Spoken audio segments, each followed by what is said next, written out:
CM Dhami वाणिज्य उत्सव में लेंगे हिस्सा। सुबह 11 बजे पैसिफिक होटल देहरादून पहुंचेंगे सीएम। उद्योग विभाग द्वारा आयोजित किया जाएगा कार्यक्रम। महंत नरेंद्र गिरि के पार्थिव शरीर के आज अंतिम दर्शन। नरेंद्र गिरि की अंत्येष्टि में शामिल हो सकते हैं पीएम मोदी। नरेंद्र गिरि आत्महत्या मामले में शशि आनंद गिरि को यूपी पुलिस ने हरिद्वार से किया गिरफ्तार। गुरु के सुसाइड नोट में ठहराया गया मौत का जिम्मेदार। उत्तराखंड की पूर्व राज्यपाल मौर्य सक्रिय राजनीति में वापसी। भाजपा के राष्ट्रीय उपाध्यक्ष का मिला जिम्मा। बीजेपी प्रदेश अध्यक्ष मदन कौशिक ने की पुष्टि। 1 अक्टूबर से शुरू होगी केदारनाथ के लिए हेली सेवा। रोजाना जारी होंगे 200 ई पास। नागरिक उड्डयन विभाग ने की तैयारियां।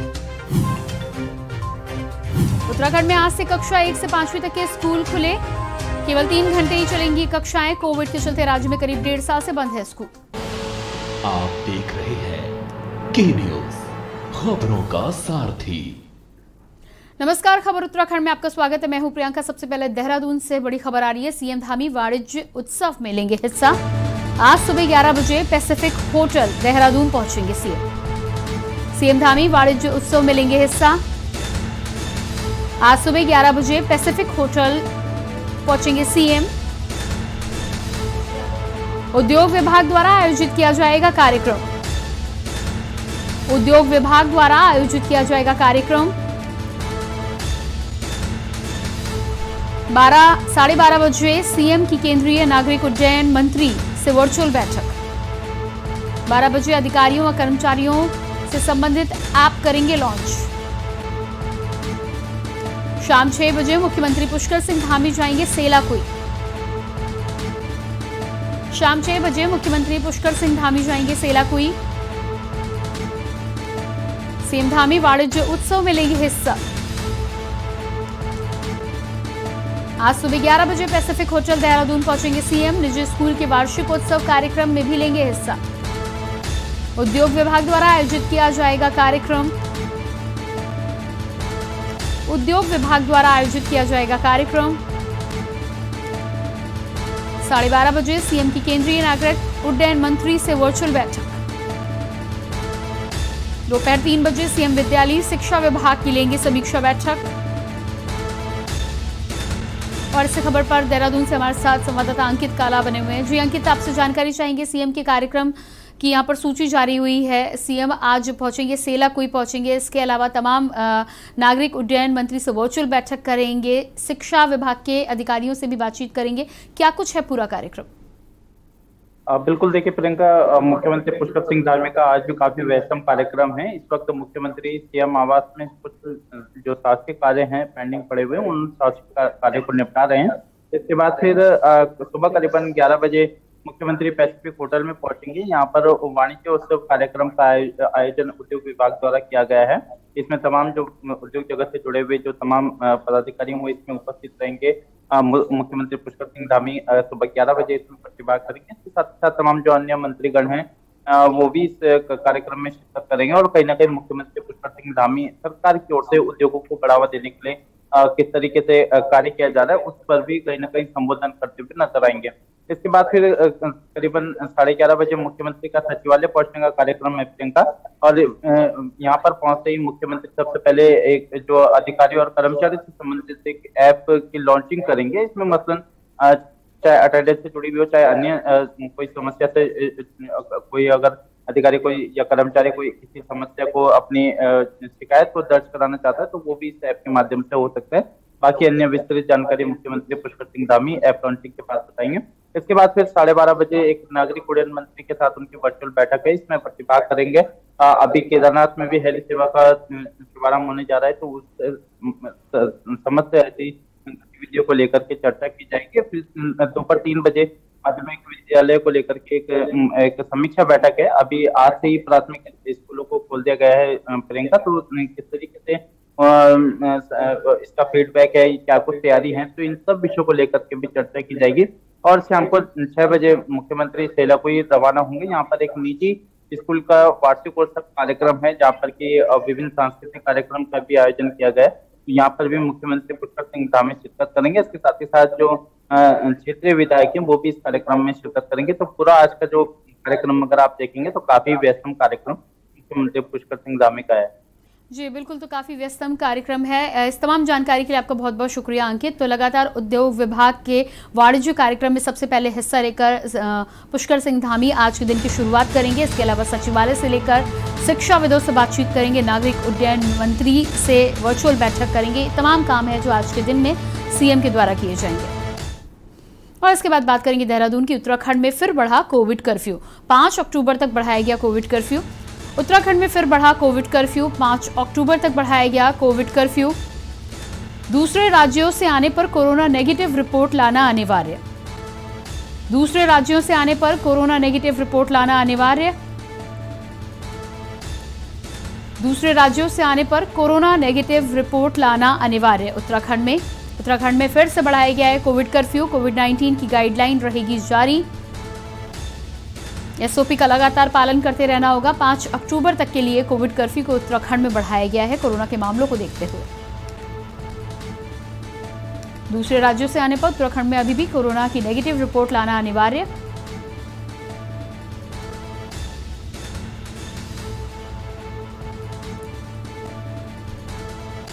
और इसी खबर पर संवाददाता अंकित काला हमारे साथ बने हुए हैं। अंकित, जानकारी आपसे चाहेंगे। पर्यटन के लिए विशेष तौर पर जानी जाती है उत्तराखंड, और उत्तराखंड में कोविड कर्फ्यू को एक बार फिर से बढ़ाया गया है। हालांकि एक तरफ स्कूलों को भी खोला गया है, लेकिन जो आम जनता उत्तराखंड में प्रवेश करेगी उसके लिए कोविड की नेगेटिव रिपोर्ट लाना अनिवार्य है।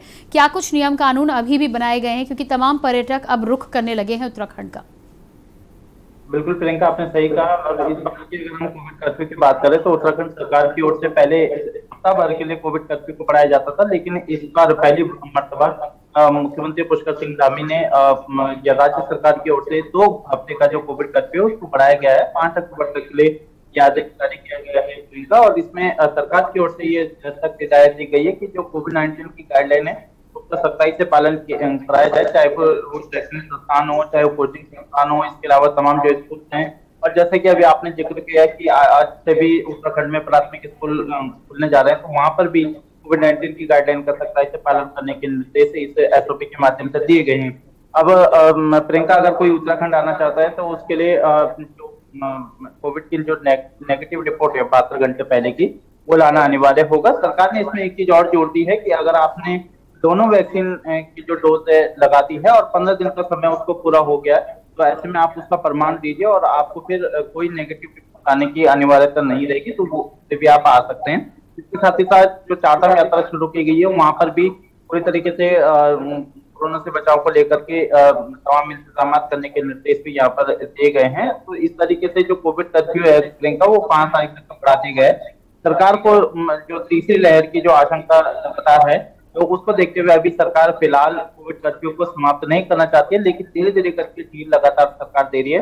और इसी के तहत हमने देखा कि कल जो एसओपी जारी हुई है उसमें भी कुछ एक ढील दी गई है। अब शादी समारोह की अगर हम बात करें तो शादी समारोह में भी 50% जो मेहमान हैं वो शामिल हो सकेंगे। उनके लिए भी अगर 15 दिन पहले की अगर दोनों डोजेज लगाई गई है, उनके लिए भी छूट होगी शादी समारोह में शामिल होने के लिए। जी बिल्कुल। इसके अलावा अंकित, जिस तरह से पर्यटकों के लिहाज से यदि जानकारी चाहें, जिस तरह से कोविड कर्फ्यू को लगाया गया है, तो जो पर्यटक वहां उत्तराखंड में पहुंचते हैं, क्या कुछ समय सीमा है, कितने बजे तक बाहर रह सकते हैं और कितने बजे से पाबंदियों को शुरू करना होगा या उन्हें फॉलो करना होगा? देखिए प्रियंका, इसमें विशेषकर जो पर्यटन को देखते हुए एसओपी जारी की गई है, उसमें जो वीकेंड है, जैसे हमारा पर्यटन स्थल है, मसूरी है, नैनीताल है, यहाँ पर जो समस्त जिलाधिकारी हैं वो अपने अनुसार उनको छूट दे दी गई है कि आप अपने अनुसार अपने अपने जनपदों में इसके हिसाब से आप कोई सख्त निर्णय ले सकते हैं। इसके साथ ही साथ जो भी लोग वीकेंड में या पर्यटक वहाँ पहुंच रहे हैं पर्यटन स्थल पे, तो उनको होटल की या अपने जो भी कागजात है वो भी दिखाना अनिवार्य होगा। तो कुछ एक तरीके से सरकार भी कहीं न कहीं जो कोविड से बचाव को लेकर के तमाम जो निर्देश जारी कर रही है, उसी के तहत भी सरकार ने पर्यटकों के लिए इस तरीके के नियम बनाए हैं।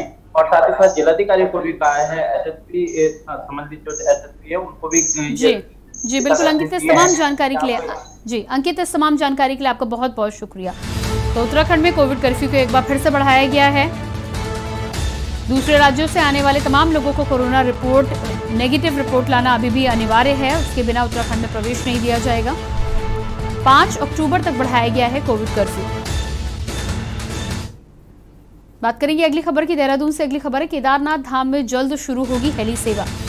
1 अक्टूबर से शुरू होगी केदारनाथ के लिए हेली सेवा।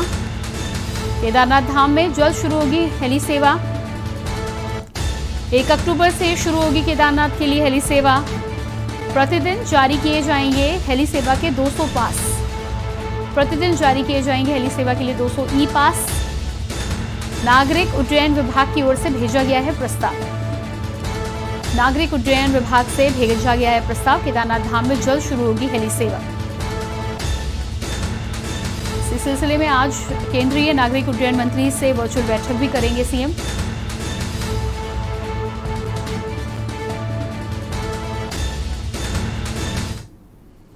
बात करते हैं अगली खबर की। अगली खबर भी देहरादून से है। उत्तराखंड में आज से खुलेंगे प्राइमरी स्कूल। कक्षा 1 से 5वीं तक के स्कूल खुले।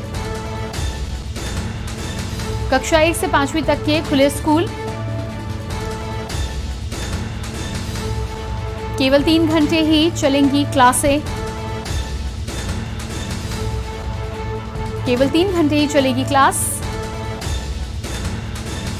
कोविड के चलते करीब 1.5 साल से राज्य में बंद हैं स्कूल। उत्तराखंड में आज से खुलेंगे प्राइमरी स्कूल।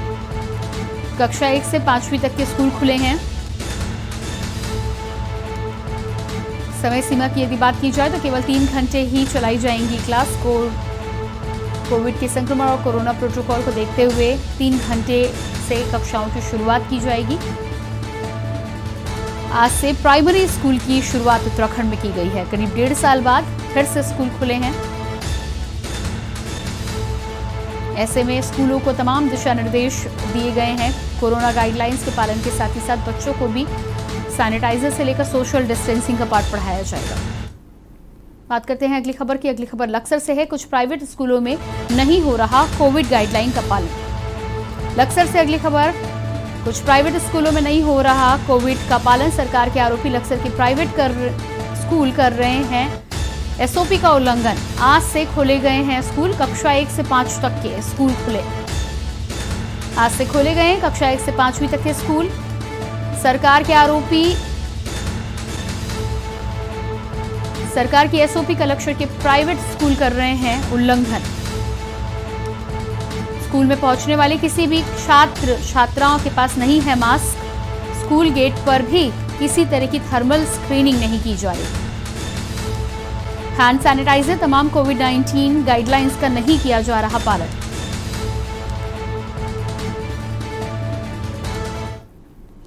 और इसके बाद अगली खबर लक्सर से। प्राथमिक स्कूलों के संचालन के लिए एसओपी जारी। आज से खुले कक्षा 1 से 5वीं तक के प्राथमिक स्कूल। प्राथमिक स्कूलों के लिए एसओपी जारी। आज से खुले कक्षा 1 से 5वीं तक के प्राथमिक स्कूल। सरकार ने स्कूलों को दी सख्त हिदायत। छात्रों से केवल ट्यूशन फीस ही ले सकेंगे स्कूल। छात्रों से केवल ट्यूशन फीस ही ले सकेंगे स्कूल। पाठ्यक्रम से अलग अन्य गतिविधियों पर रोक। छात्रों को अभिभावकों से सहमति पत्र लाना अनिवार्य। जर्जर स्कूलों में नहीं होगी पढ़ाई। जर्जर स्कूलों में नहीं कराई जाएगी पढ़ाई। स्कूलों को भी सख्त हिदायत दी गई है। इसके अलावा प्राथमिक स्कूलों के संचालन के लिए एसओपी जारी की गई। बात करेंगे अगली खबर की। मुख्यमंत्री पुष्कर सिंह धामी ने अखिल भारतीय अखाड़ा परिषद के अध्यक्ष महंत नरेंद्र गिरी के निधन पर शोक व्यक्त किया है। मुख्यमंत्री धामी ने अपने संदेश में लिखा है, अखिल भारतीय अखाड़ा परिषद के अध्यक्ष परम पूज्य महंत नरेंद्र गिरी महाराज के असामयिक निधन पर सूचना से स्तब्ध हूं। परमपिता परमेश्वर से प्रार्थना है कि उन्हें अपने चरणों में स्थान दे। उनके शिष्य व स्नेही जनों को इस अपूर्णीय क्षति को सहने की शक्ति प्रदान करे। तो ये ट्वीट सामने आया है उत्तराखंड के मुख्यमंत्री पुष्कर सिंह धामी का, जहां पर उन्होंने कामना की है, परमपिता परमेश्वर से प्रार्थना है कि अपने श्री चरणों में यथोचित स्थान प्रदान करें। अखिल भारतीय अखाड़ा परिषद के अध्यक्ष परम पूज्य महंत नरेंद्र गिरी के असामयिक देवासन की सूचना से स्तब्ध हूं। मुख्यमंत्री धामी ने महंत नरेंद्र गिरी के निधन पर जताया दुख। महंत के आकस्मिक निधन से स्तब्ध हूं। ट्वीट कर अपना शोक संदेश उन्होंने व्यक्त किया है। साथ ही साथ प्रार्थना भी की है तमाम उनके प्रियों के लिए, अनुयायियों के लिए कि इस दुख को सहने की शक्ति प्रदान करें।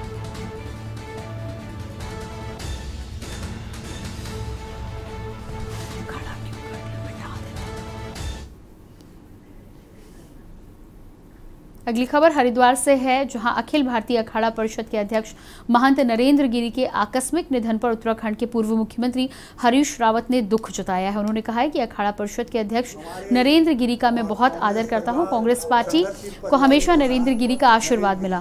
महंत नरेंद्र गिरी साधु संतों की बड़ी गरिमा थे। महंत नरेंद्र गिरी का आकस्मिक निधन कांग्रेस पार्टी और मेरे परिवार के लिए बहुत गहरा आघात है। मेरे लिए और मेरी पार्टी के लिए, मेरे परिवार के लिए बहुत गहरा आघात है। मैं अपने श्रद्धा सुमन उनको अर्पित करता हूँ। दिव्य आत्मा को प्रणाम करते हुए अपना श्रद्धा सुमन अर्पित करता हूँ। भाजपा प्रदेश अध्यक्ष मदन कौशिक ने अखिल भारतीय अखाड़ा परिषद के अध्यक्ष नरेंद्र गिरी के निधन पर गहरा शोक व्यक्त किया है। मदन कौशिक ने कहा है कि उनका असमय निधन समाज, संत समाज, सनातन संस्कृति, देश के लिए अपूरणीय क्षति है। उन्होंने कहा कि स्वर्गीय पूज्य नरेंद्र गिरी के निधन के संदर्भ में उनकी मृत्यु फांसी लगाकर बताई गई है। इसको लेकर कई तरह के संशय भी उत्पन्न हो रहे हैं। उन्होंने मामले की जांच की मांग की है।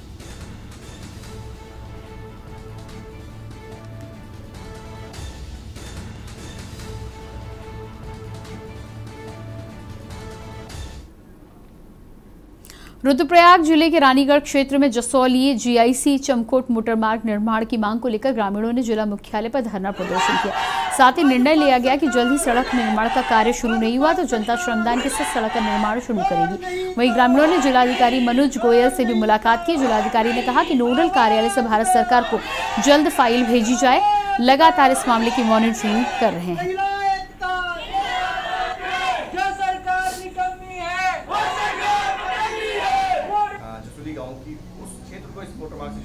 तो एक तरफ सरकार कहती है कि स्पेशल कंपोनेंट प्लान के तहत हम वंचित समाज को और दलित समाज को तमाम तरह की सुविधाएं दे रहे हैं, लेकिन कहीं न कहीं जिस स्पेशल कंपोनेंट प्लान के तहत सड़क का निर्माण होना चाहिए था वो भी अभी तक होता हुआ नजर नहीं आ रहा है। इससे साफ पता चलता है कि कहीं न कहीं हमारी जो सरकार है वो दलित विरोधी है और जो हमारा समाज का एक तबका है उसकी उपेक्षा कर रही है।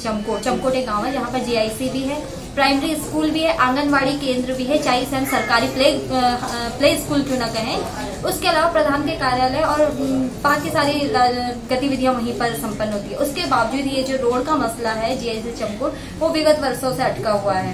2015 में इसकी लास्ट सर्वे हुई थी, जिसके बावजूद अभी तक भी इस पर कोई भी तरीके के हमें कुछ सकारात्मक रिजल्ट नहीं मिले हैं, जिसके लिए हमारे साथ कोई प्रतिनिधि हमारा साथ देने को तैयार नहीं है। बुलेटिन में फिलहाल वक्त एक छोटे से ब्रेक का, जल्द वापस लौटते हैं। आप देख रहे हैं के न्यूज, खबरों का सारथी।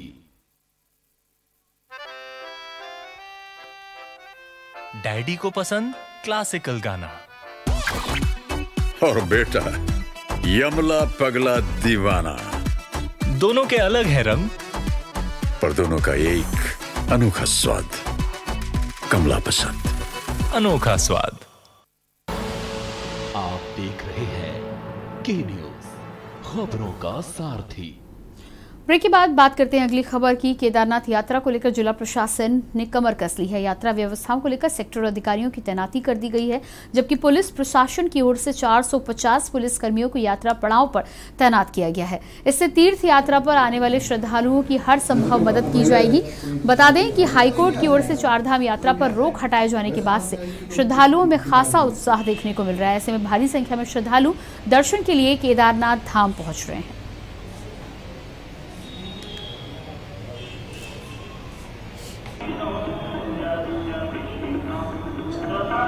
जैसा कि आप जानते हैं, माननीय उच्च न्यायालय के आदेशों के अंतर्गत यात्रा पुनः शुरू कर दी गई है और जो निर्देश हैं उसके क्रम में जगह जगह पर बैरिकेडिंग की व्यवस्थाएं हैं, पुलिस चेकपोस्ट स्थापित किए गए हैं, जहां पे यात्रा ई पास सबसे आवश्यक है यात्रा करने के लिए, क्योंकि हाईकोर्ट के द्वारा 800 लोगों की एक लिमिट जो है बनाई गई है और एसओपी जो जारी करी गई है शासन में, उसमें भी 800 लोग यात्रा ई पास जारी करवाने के पश्चात ही दर्शन के लिए जा सकते हैं। तो जगह जगह पे पुलिस चेकपोस्ट की व्यवस्था है और मेडिकल व्यवस्थाएं हैं, जहाँ पे आपकी एंटीजन टेस्टिंग वगैरह और RT-PCR टेस्टिंग वगैरह करी जा सकती है। इसके अलावा समस्त कोविड केयर सेंटर्स स्थापित करे जा चुके हैं, सारी मेडिकल रिलीफ पोस्ट स्थापित करी जा चुकी हैं। माननीय हाई कोर्ट के डायरेक्शन से और जो उत्तराखंड सरकार की तरफ से जो SOP आई है उसके अनुसार 18 सितंबर से चार धाम की यात्रा शुरू कर दी गई है। इसमें श्री केदारनाथ धाम में प्रतिदिन 800 श्रद्धालु आ सकते हैं।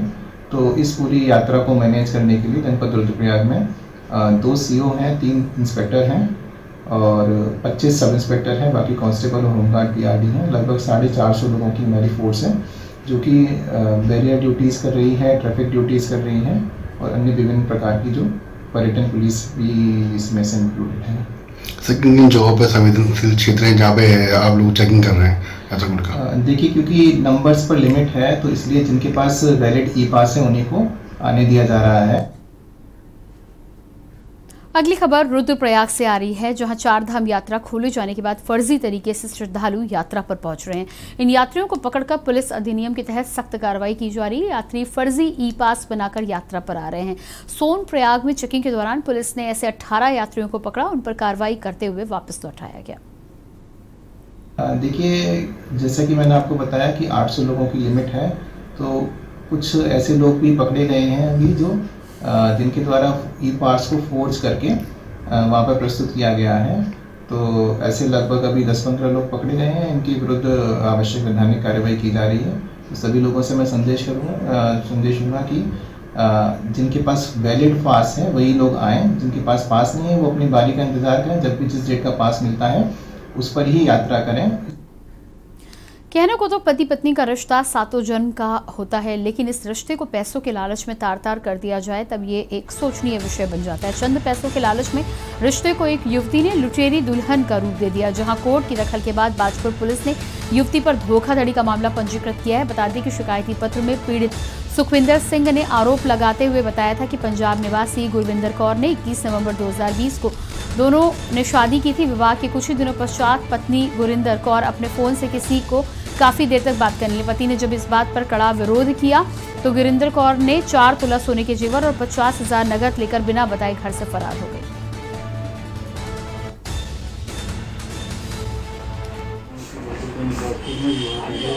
बरहनी क्षेत्र का मामला है। यहाँ एक युवक के द्वारा तहरीर दी गई है कि उसकी शादी नवंबर 2020 में हुई थी और 2 महीने उसके साथ रहने के बाद उसकी पत्नी घर से कुछ सोना और पैसा लेके फरार हो गई है और फिलहाल उससे कोई संपर्क नहीं हो पा रहा है। उसने पुलिस में तहरीर दी है और मुकदमा लिखा गया है। हम लोग इस पर कार्रवाई कर रहे हैं और जो भी कानूनी कार्रवाई होगी उससे अवगत कराया जाएगा। खबर पूरी सतपुली से है, जहां सिद्धिविनायक गणपति महोत्सव समिति सतपुली के तत्वाधान में गणपति विसर्जन यात्रा धूमधाम से निकाली गई। ढोल नगाड़े की थाप पर श्रद्धालुओं ने सतपुली के मुख्य बाजार में भव्य शोभा यात्रा निकाली। तत्पश्चात भगवान गणपति की प्रतिमा का देवप्रयाग संगम में विसर्जन किया गया। रविवार को 10 दिवसीय गणेश महोत्सव के अंतिम दिन स्टेट बैंक के निकट मुख्य बाजार में शोभा यात्रा निकालकर श्रद्धालुओं को प्रसाद वितरित किया गया। इस मौके पर आयोजन समिति के लोकेश वर्मा, सुनील डंडरियाल, राजीव वर्मा, सत्यनारायण वेदी, राकेश सक्सेना, राम बहादुर वर्मा, प्रेम सिंह रावत समेत बड़ी संख्या में श्रद्धालु उपस्थित रहे।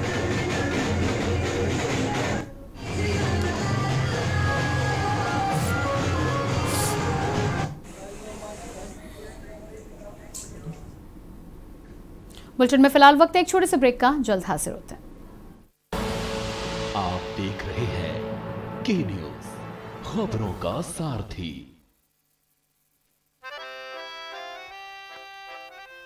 डैडी को पसंद क्लासिकल गाना और बेटा यमला पगला दीवाना।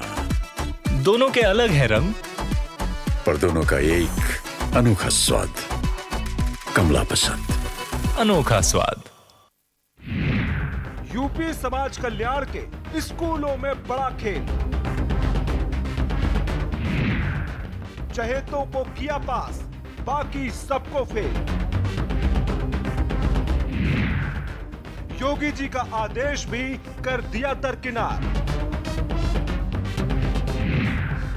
फर्जीवाड़ा करने में अव्वल बन गए जिम्मेदार।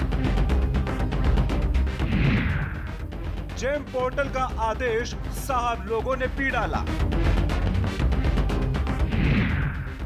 स्कूल ड्रेस सप्लाई का ऑर्डर बिना टेंडर दे डाला।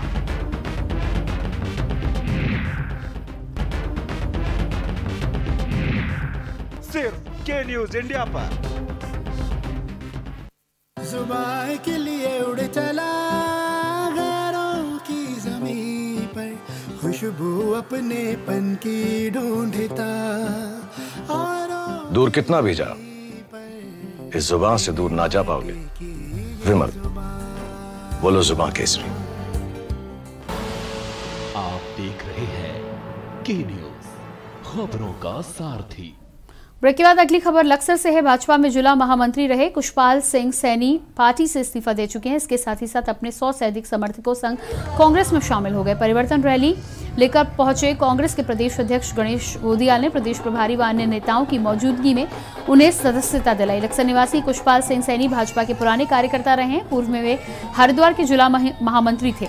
2017 में लक्सर विधानसभा सीट से भाजपा के टिकट के दावेदार थे। टिकट न मिलने पर उन्होंने निर्दलीय चुनाव लड़ा और 6087 वोट लेकर चौथे स्थान पर रहे। इसके 2.5 साल बाद फिर भाजपा में वापसी हो गई। बहुत अच्छा महसूस कर रहा हूँ इस परिवार में आगे। आज मैंने कांग्रेस की सदस्यता ली है क्योंकि आज परिवर्तन का समय आ गया है। पूरा प्रदेश में परिवर्तन हो रहा है और हम भी चाहते हैं कि परिवर्तन हो, जो लोगों की समस्याएं हैं उनका निराकरण हो। और मैंने एक लंबे समय तक बीजेपी में वहाँ सेवा की है, परंतु वहाँ पर आम कार्यकर्ता की उपेक्षा होती है। इसलिए मैंने तय किया कि मुझे ऐसी जगह जाना है, उस परिवार में जाना है जहाँ सबका सम्मान होता हो, और कांग्रेस में सबका सम्मान है, इसलिए मैंने कांग्रेस की। उत्तराखंड में 4 धाम यात्रा शुरुआत हो चुकी है। यात्रा प्रारंभ होने से प्रदेश में 4 धाम से जुड़े व्यवसायियों की उम्मीद भी बढ़ी है। मुख्यमंत्री पुष्कर सिंह धामी के विशेष प्रयासों से 4 धाम यात्रा शुरू होने से कोविड-19 की दूसरी लहर के बाद बंद पड़े कारोबार को संजीवनी मिली। 4 धामों में अब तक लगभग 5,500 लोग दर्शन कर चुके हैं, जबकि अब तक 42,000 से अधिक लोगों को ई पास जारी किए जा चुके हैं। मुख्यमंत्री पुष्कर सिंह धामी की संवेदनशीलता का परिणाम है कि कोविड के संक्रमण के चलते आर्थिक मंदी से जूझ रहे 4 धाम यात्रा और पर्यटन से जुड़े कारोबारियों के लिए राज्य सरकार ने 200 करोड़ रुपए के आर्थिक पैकेज जारी कर संजीवनी देने का काम किया, जिसका असर धरातल पर दिख रहा है।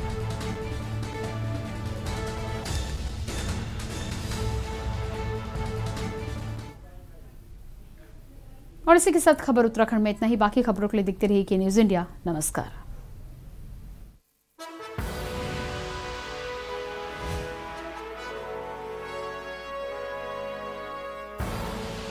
आप देख रहे हैं के न्यूज, खबरों का सारथी।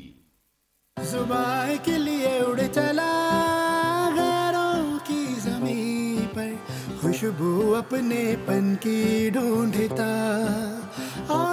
दूर कितना भी जा, इस जुबान से दूर ना जा पाओगे। विमल,